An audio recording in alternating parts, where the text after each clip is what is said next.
I'm recording this as a record of what just happened. I was in a car accident, and my children were in the car with me. So was my dog. We were going to McDonald's.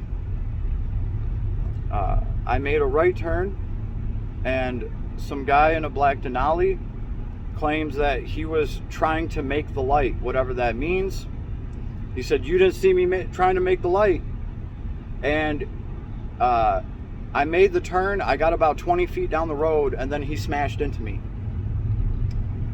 He managed to veer off at the last second, so he sideswiped me. The back of the van right now just has like a giant swipe mark. And he pulled over in a parking lot to the right. I pulled into McDonald's on the left.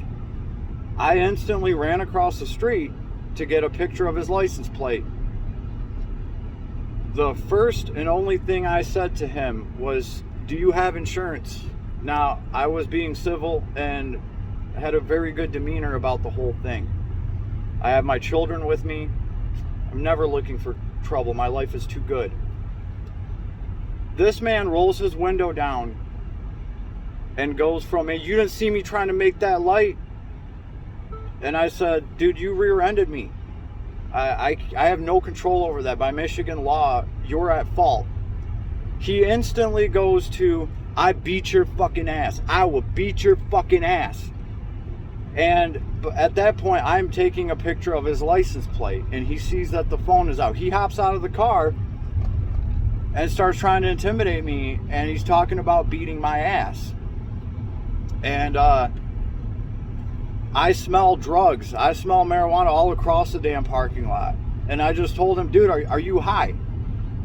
And he tells me, "Are you high?" And I said, "No, I am with my family. I don't do drugs.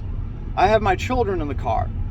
To which he says, "I'm about to go over there and beat the fuck out of your whole family and take pictures of all that." So he is threatening my life. He's threatening to beat the fuck out of me. He is threatening my children. And I told him, "Do not go over to my children. I'm strapped." That's all I said to him. He then proceeded to say he would shoot me and my whole family. At this point, I got the license plate, and I'm literally running back across the street because I don't know if this fool is just going to start trying to shoot me in the back and probably shoot my van up as well. Okay? I'm not going to sit here and profile and tell you what this guy looked like or anything, but I can tell you that his eyes were red. He was intoxicated.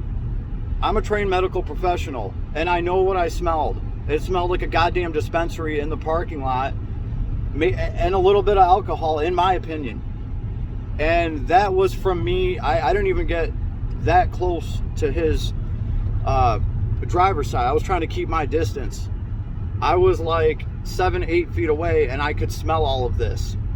So I get on the phone with the police, and he takes off. He leaves the scene of a crime.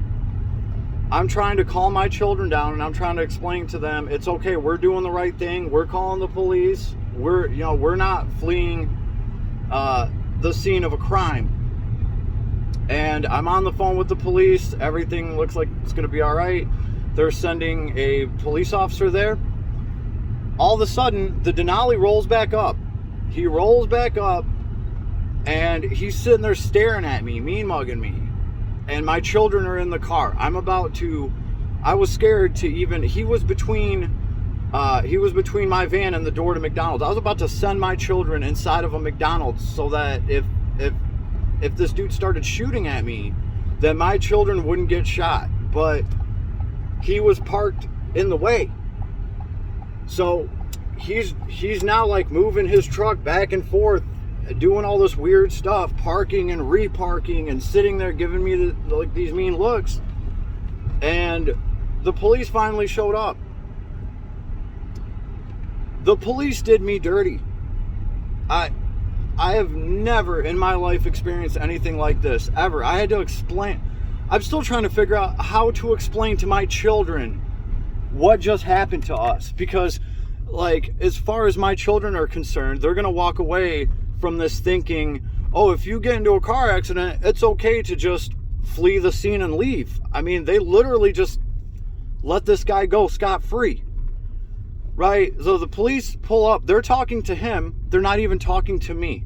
Some lady is talking to him, he's up out of his car, belligerently screaming, y'all didn't even have the right to pull me over, so-and-so, someone said I would have had a warrant or something. So he's acting all belligerent, he's like out there yelling and making a scene, and I'm literally sitting in my van with my children, reassuring them everything's going to be okay. What one police officer, the woman's partner, I think, I'm not going to use any names here because rest assured I did call and left a voice message for the captain. I'm going to be trying to figure out why exactly we got treated like this. None of them took my side of the story. None of them even, the chick's partner walked up, kind of started asking me what happened, and the only thing I managed to tell him is he was coming from that way and I was making the turn here. And that's it. As soon as I got into the actual altercation where I went over there just to get his insurance and he threatened me, and I smelled drugs all over, he literally started turning around and walking away. And then another police officer made eye contact with me, was like, yeah, and what? So I'm like, who am I even talking to? Which one? And then his partner, she walks up and says, he says you threatened him. And I said, miss, I have my children in the car. I'm like, no, that's not. She's like, no, I just need a yes or no. She did not want to hear what actually happened. She did not want to hear any of that. She was only going to, I said, no, I did not. And she turned around and walked away while I'm sitting here trying to tell her, this guy's on drugs, smashed into me. You guys don't even want to hear that. He's standing outside of the car yelling about warrants and whatever. And they played favorites for him and he left. Then the police approach my car and I'm like, okay, now they're at least going to hear my side of the story. They're going to let me explain what happened.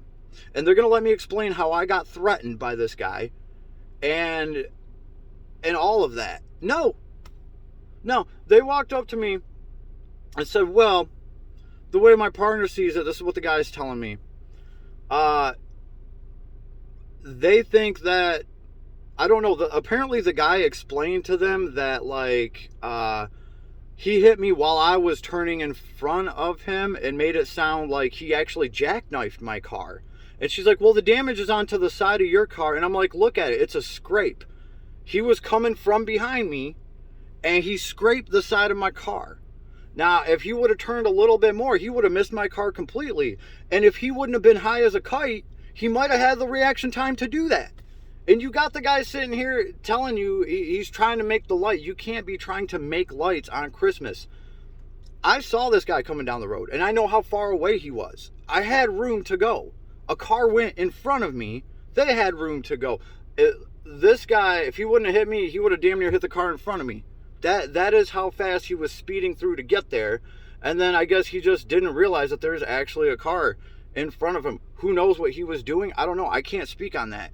But all I know is I made the turn, and 20 feet down the road is when I got hit.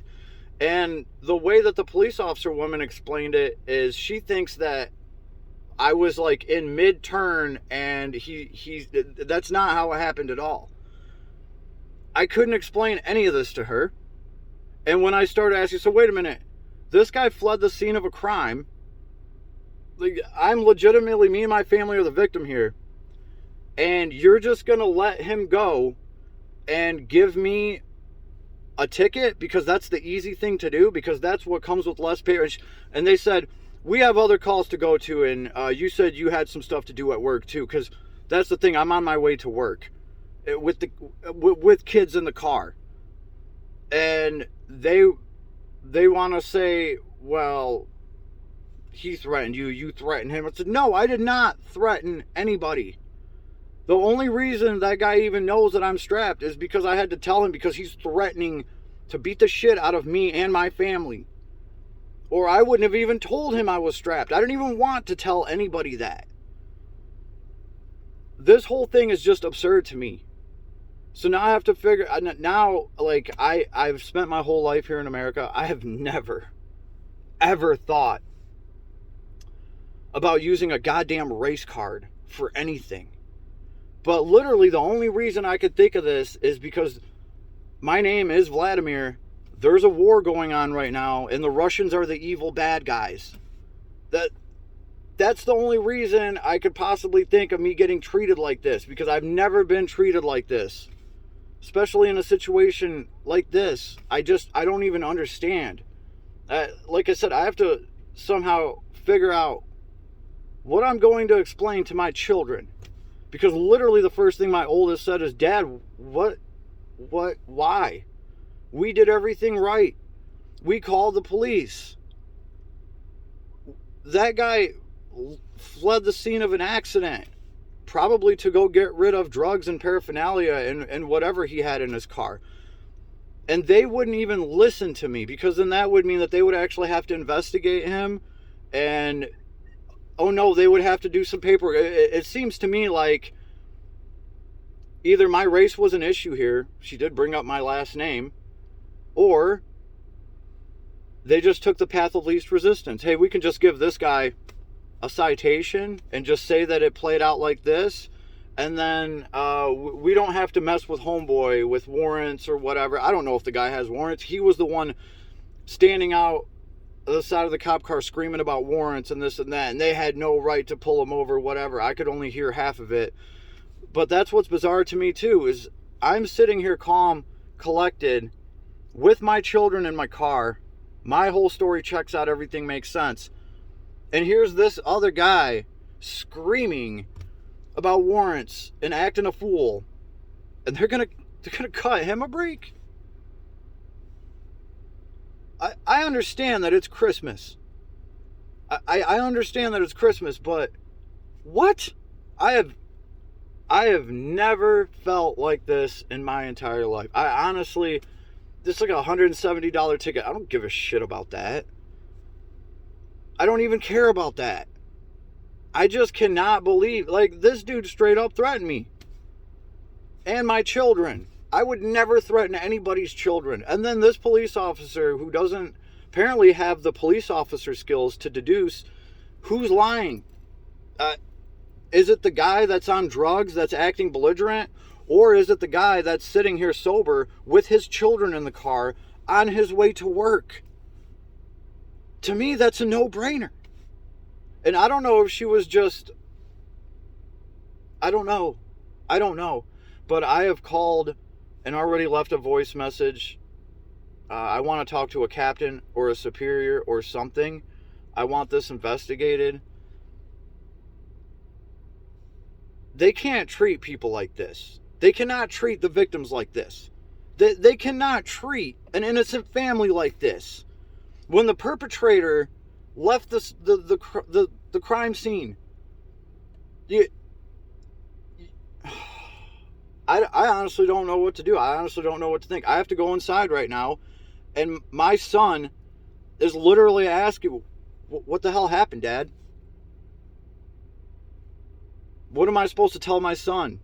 Don't ever call the police, because this is what's going to happen. You have a Russian name, so we need to be careful now, Ivan. Maybe we might want to change your name.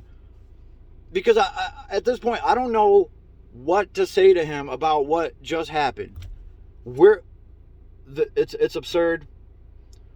Anyway, I had to record this so that I don't forget any details of it, because you better believe I'm going to be playing this back to a supervisor or a captain or something. Because as far as I'm concerned, West Bloomfield Township just did me and my entire family dirty. And I had to do that in front of my children.